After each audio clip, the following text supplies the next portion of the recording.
Wife slept with my friend, so I exposed her secret and ruined her relationship with her business partner. Throw away because I have friends who know my account. Names are fake for the same reason. I, 32 male, and my wife, Allison, 30 female, have been married for 5 years now. Through it all, we've been fully supportive of each other. I work in advertising, and until recently, she worked in sales. But when she said she wanted to start a business with her friend, I was right behind her. I took over with providing for the household and even provided some money to invest in her business. Before she started working in sales, she was very focused on art, and admittedly, she was extremely talented at it. She specialized in sculpture in particular. When we were dating, she made all sorts of tiny figures that she hand-painted and gave to me as gifts.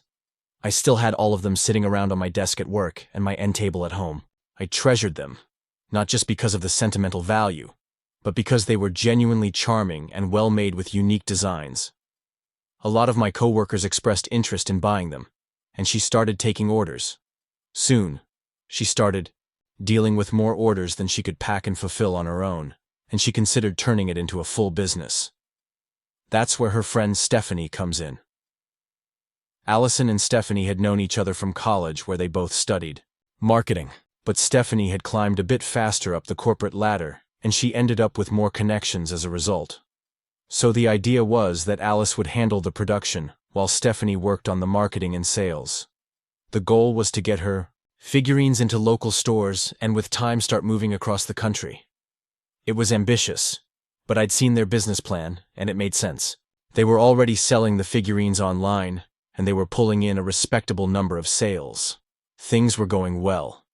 The business started to pick up some speed after a local influencer reviewed one of her figurines in a video. Orders nearly doubled overnight.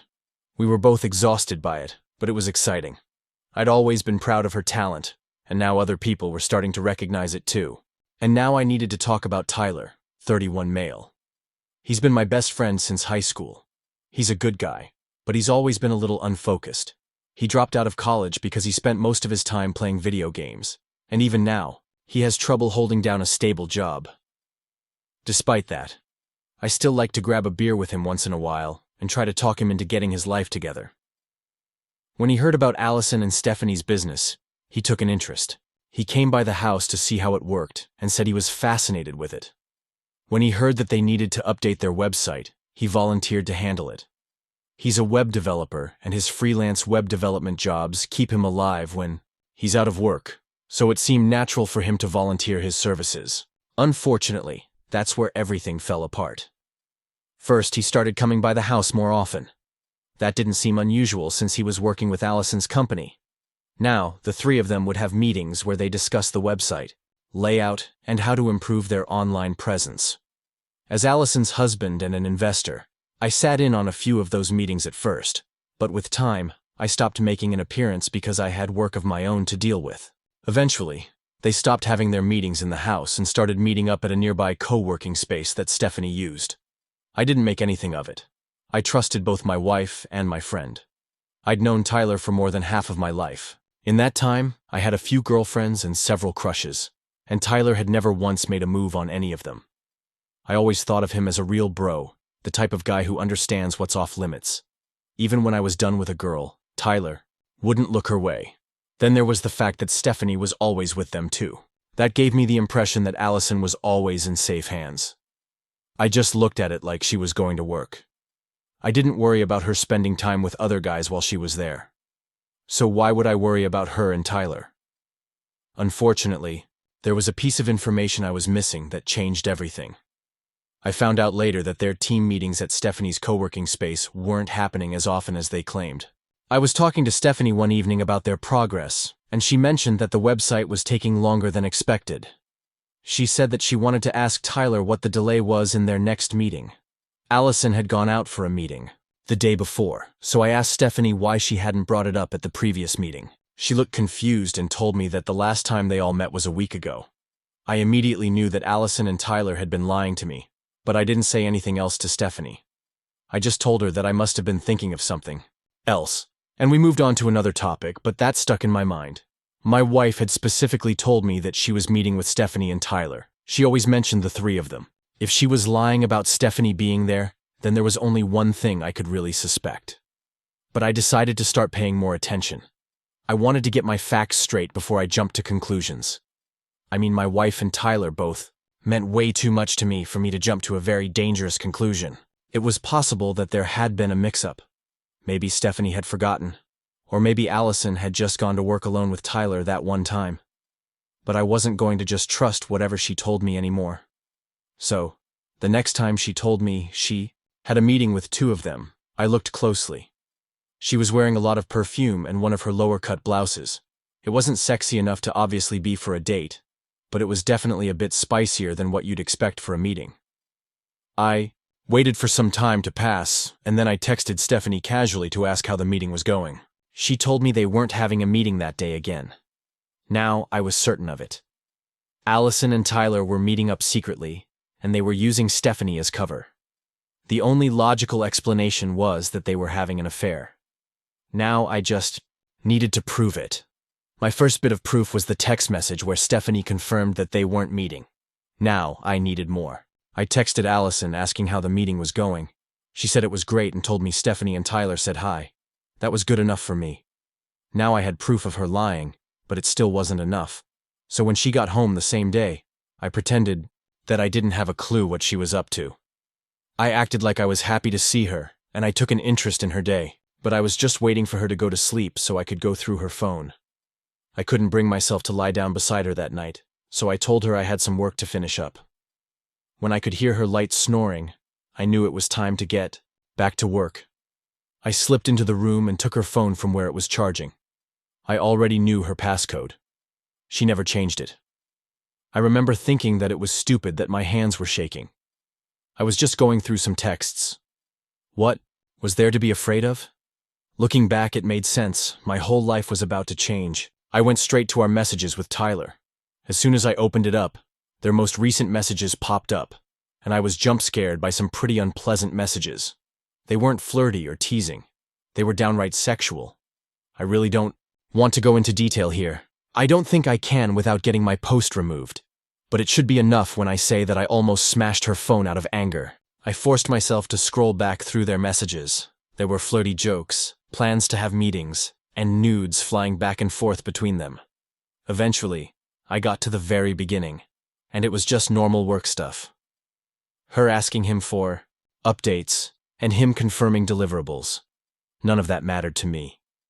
I screen recorded all of the messages that proved their affair and sent them to myself. Then I plugged her phone back in and went to the living room. I sat in the dark alone, reading through their messages for more than an hour. They weren't just planning their little meetups and recapping their sessions. They were also laughing about how Stephanie was the perfect cover. They were even making fun of me for being clueless about everything. Saying I was devastated would be putting it mildly. I felt betrayed on two fronts. My wife was cheating on me, and she was doing it with my best friend.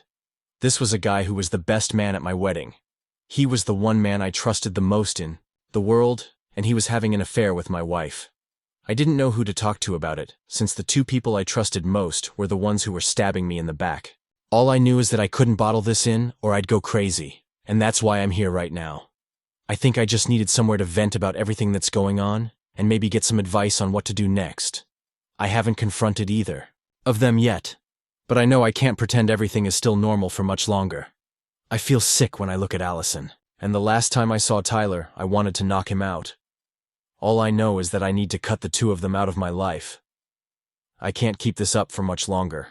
Tyler is a complete disgrace. The man couldn't hold down a job, so he decided to hold down your wife instead. You kept him around out of loyalty, and he used to that to slide into your marriage like it was some sort of backup plan. Now you know the truth. That's painful, but it's power too. You get to decide what comes next. Update. You all gave me some much-needed clarity. I promised an update and I'm back to deliver. After that night, I took a few days to plan things out.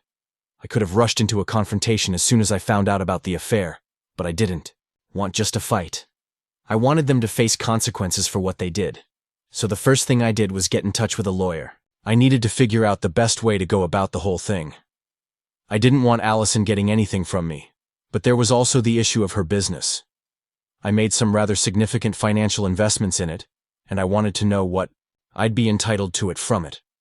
My lawyer gave me some disappointing news. Because I'd contributed capital without any formal contract, it would be hard to prove that I had any real stake in the business. That meant it would be difficult for me to recoup my investments. I wasn't happy to hear that. The truth is, I didn't really care about the money I'd invested. It wasn't an insignificant amount, but it was money that I'd long forgotten about. What really bothered me was the idea of Allison and Tyler cheating on me and then profiting off this business when I was gone. That felt like an injustice that I couldn't allow. But when the time came to serve her with divorce papers, I suddenly knew what needed to be done. I waited for a day when the three of them had one of their meetings, a real meeting where Stephanie was actually present. Allison told me about it then in the morning, and I reached out to Stephanie to make sure. Once I confirmed that, it was time to start my plan. I waited for a while to give them a chance to settle into the co-working space, and then I showed up and announced. The three of them were surprised to see me. I hadn't been to a meeting in a long time and had never been to the co-working space. They were all wondering what I was doing there. When they got past their initial surprise, Allison said, "Hey, babe," and Tyler had the nerve to smile at me. I ignored them both and walked over to Stephanie. I had a USB drive in my hand with a selection of screenshots of the messages that I'd taken from her phone. I left out the more explicit stuff that I could get in trouble for sharing and mostly included the parts that revealed Tyler and Allison's affair. But there was more. I also made sure to include the parts where they made fun of Stephanie, especially when they laughed about how oblivious she was to her role as their cover story. But there was more. They were pretty brutal about Stephanie. In their messages, the two of them had made fun of her. It wasn't pretty. They said she was demanding and called her all sorts of horrible names. Allison had even said that was why she couldn't keep a man. Naturally, I made sure to include all of that on the drive, too. When I handed her the drive, she looked at me confused and asked what it was. I just told her it was something she really needed to see, and that it affected their business. I said she could take a few minutes to go through what was on it. Tyler was still smiling, but Allison was starting to look unsure. She kept looking between me and the door like she wanted to run out any second. Stephanie seemed unsure, but she plugged it into her laptop and started reading. She'd only been reading for a few seconds when her expression changed. First, her mouth dropped open and then her eyes widened. She looked horrified. After a minute, she was unmistakably angry. The smug grin slid off of Tyler's face now, and he was starting to catch on that something was wrong. Allison had picked up on it earlier than him, and she'd been trying to catch Stephanie's attention the whole time. "Steph, what's going on?" Stephanie didn't answer. She was still going through the little presentation I'd prepared for her. She looked just as shocked as I'd felt when I'd found out what those two were up to. When she was finally done, she just looked at the two of them and asked what was wrong with them. She couldn't believe that they'd used her as cover for their affair. I stepped back and let Stephanie take it from there. Allison looked between the two of us and said she could explain. She didn't even know who to address first. She kept tripping over her words, but she couldn't really say anything. How could she justify her affair? And how'd she use Stephanie at the same time? Stephanie steamrolled right over her and brought up how much she'd done for their business, and how unfair it was for the two of them to treat her like that. And that's when she said the words I'd been waiting to hear. She was done. She was out of the business, and she'd be reaching out to all of her contacts to make sure they wouldn't work with them. Stephanie snatched up her things and stormed out of the room. She didn't even give me back the USB drive. Didn't mind. Allison attempted to follow her, but stopped when she remembered she still had an angry husband to deal with. She walked up to me and said she could explain. She said it was just a case of emotions running high because they were working together. Neither of them had meant for it to happen, and it didn't mean she didn't love me. Tyler stood there looking like a deer in headlights, nodding stupidly. He looked as guilty as I'd ever seen a person look. I told her not to bother with the excuses. They were the two people I'd trusted most, and they both stabbed me in the back in the worst way. I let Allison know that I was filing for divorce, and she'd be served very soon. She started crying and begged me to at least talk to her first. Teller grabbed my arm and said, "Wait, man. You don't have to do that." I couldn't help it. I tried to keep myself from getting violent, but at that moment I exploded and swung at him. I'm still a little disappointed because he stepped back, so it didn't connect too well, but it got the message across. I didn't want to talk to him. He didn't even try to fight back. He just went across the room and sat down. Allison was pulling at my sleeve, begging me to just give her a chance and talk to her. She tried to blame the affair on stress. She insisted that the mental strain of running a business wore her down, and it made her emotional, and that's what caused the affair. The excuse was so weak that I didn't bother to reply to her. I shook her off my arm and walked out the door. The two of them followed me down to the parking lot. I didn't say anything, but Allison caused a scene as she kept pleading with me while we walked out of the building. Everyone was staring, but I didn't care.